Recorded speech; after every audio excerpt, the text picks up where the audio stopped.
એક મહત્વના સમાચાર વિશે મહત્વપૂર્ણ સમાચાર સામે આવી રહ્યા છે તો અમદાવાદ ખોડિયાનગર વિસ્તારમાં બીઆરટીએસ બસ ચાલકે અકસ્માત સર્જ્યો હતો। રસ્તા ચાલ્યા જતા રાહદારીને બીઆરટીએસ બસ ચાલકે ટક્કર મારતા રાહદારીને સ્થળ પર જ મોત થયું હતું। રાહદારી રોડ ક્રોસ કરતો હતો તે સમયે બીઆરટીએસ બસ ચાલકે ટક્કર મારી હતી।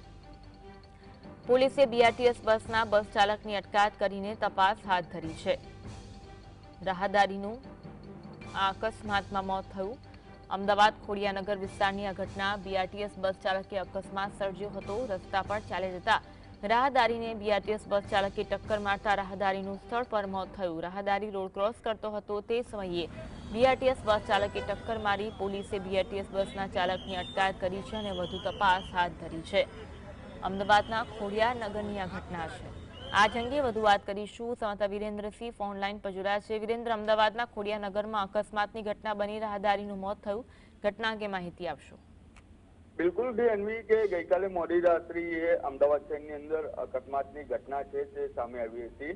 વિગતવાર જો અન્વી વાત કરવામાં આવે તો અમદાવાદ શહેરના જે ચંદ્રનગર બ્રિજ આવેલો છે ને તે ચંદ્રનગર બ્રિજની પાસે જ ખોડિયાનગર જે વિસ્તાર છે તેમાં બીઆરટીએસ બસ સ્ટેન્ડમાં અકસ્માત છે તેની ઘટના છે તે સામે આવી હતી, જેની અંદર જ બીઆરટીએસ બસનો જે ચાલક હતો તેના દ્વારા એક્ટિવા ચાલકને અડફેટે લેવામાં આવ્યો હતો ને આ અડફેટે લેતા જ જે એક્ટિવા ચાલક હતો તેનું ઘટના સ્થળ ઉપર જ મોત છે તે નીપજ્યું હતું। તાત્કાલિક ધોરણે ટ્રાફિક પોલીસને જાણ કરાતા ટ્રાફિક પોલીસ પણ ઘટના સ્થળે આવી પહોંચી હતી। જ્યારે આ અકસ્માત સર્જાયો ત્યારે અકસ્માત બાદ જે બીઆરટીએસ કોરિડોર હોય તેમજ બીઆરટીએસ કોરિડોરનો બહારનો જે માર્ગ હોય તે માર્ગ ઉપર ટ્રાફિક જામની સમસ્યા પણ જોવા મળી હતી।